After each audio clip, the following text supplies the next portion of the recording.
A premissa mais básica no mundo da inovação é que empresas menores, mais novas, tendem a ser mais inovadoras, porque elas são menos engessadas, têm estruturas menos rígidas e podem ousar mais, podem correr mais risco. Parece que talvez, mais recentemente, tenha ficado mais fácil, rápido e barato lançar uma dessas empresas, uma startup, do que nunca foi antes, exatamente porque hoje existem grandes plataformas que facilitam esse processo, que são plataformas normalmente controladas por grandes empresas de tecnologia, como Amazon, Apple, Google, Facebook, Microsoft, IBM e tantas outras. Nunca startups se tornaram tão valiosas, tão importantes, tão rapidamente. Isso vale tanto para empresas que prestam serviços para consumidores, como é o caso da Netflix, do Uber, do Airbnb, todas elas valem centenas de bilhões de reais e são empresas que não têm muito mais que 10 anos, em alguns casos não chegaram a 10 anos. Mas mesmo também no universo do B2B, empresas que prestam serviços a outras empresas, está acontecendo a mesma coisa. Slack, Stripe, Square são só alguns exemplos que a gente poderia citar. Mas o ponto que eu queria levantar aqui hoje é: será que ainda é verdade que as grandes empresas hoje não conseguem competir com as startups?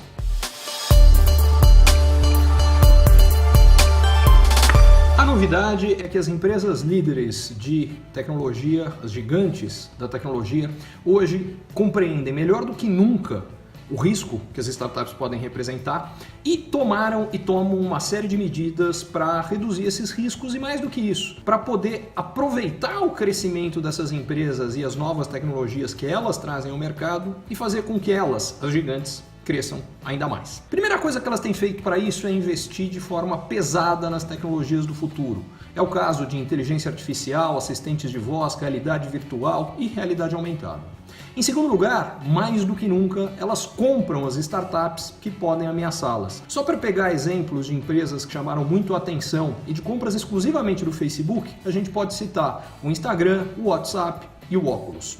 Em terceiro lugar, essas gigantes estão criando ecossistemas onde as startups precisam delas, as gigantes, e dos serviços que elas prestam. Por exemplo, servidores nas nuvens, lojas de aplicativos, redes, empresas de venture capital que elas utilizam e financiam várias dessas startups. E isso impacta de forma brutal o universo das startups. Talvez um exemplo seja o que aconteceu com a Snap, a empresa que criou o Snapchat, que foi o primeiro serviço de mensagens que desapareciam. Essa inovação foi incorporada pelo Facebook, aliás, não só no próprio Facebook, mas no Instagram e no WhatsApp, representando um desafio importante para o Snapchat e, por consequência, para a Snap. Mas mais do que isso, a Snap recentemente assinou um contrato de 400 milhões de dólares por ano de serviço de servidores nas nuvens com a Google, isso para os próximos 5 anos. Só para dar uma ideia, no primeiro semestre desse ano, a Snap faturou só 330 milhões de dólares com venda de anúncios. Em outras palavras, pelo menos nesse ano, mais da metade do faturamento da Snap vai só para pagar os servidores do Google nas nuvens. Ou seja, o Google vai ficar com a maior parte do faturamento da Snap. Eu acho que a questão que a gente tem que colocar é o seguinte: será que na era que nós vivemos do Big Data, onde cada vez informação é mais importante e os gigantes são imbatíveis na quantidade de informação que eles têm acesso, será que essa vantagem enorme em termos de acesso à informação, padrões de consumo da massa, identificar mudanças e oportunidades, faz com que ainda as startups tenham uma posição melhor de competição como elas tinham e tiveram até recentemente? A pergunta que isso me traz é que, entre outras coisas, a gente começa a ver disrupção vinda desses gigantes, inclusive em setores onde a princípio a gente não imaginaria.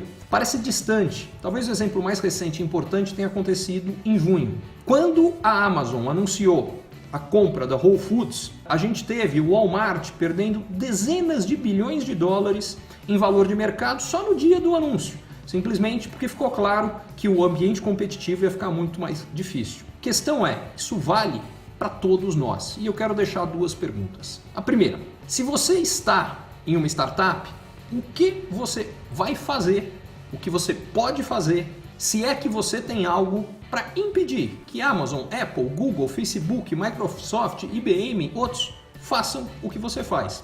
Se não houver nada, significa que o seu negócio está em risco. Por outro lado, e se você tem um negócio estabelecido? Aí a minha pergunta é o seguinte: o que você pode fazer para criar no seu nicho, no seu setor de atuação, um ecossistema como os gigantes de tecnologia conseguiram criar, para poder se proteger e até lucrar com inovações que surgem no seu setor, que muitas vezes não foi você que criou, mas mesmo sem ser o primeiro, sem ser aquele que teve a ideia inovadora, você criou um ecossistema que essa criação gera valor também para o seu negócio. Ficam as perguntas.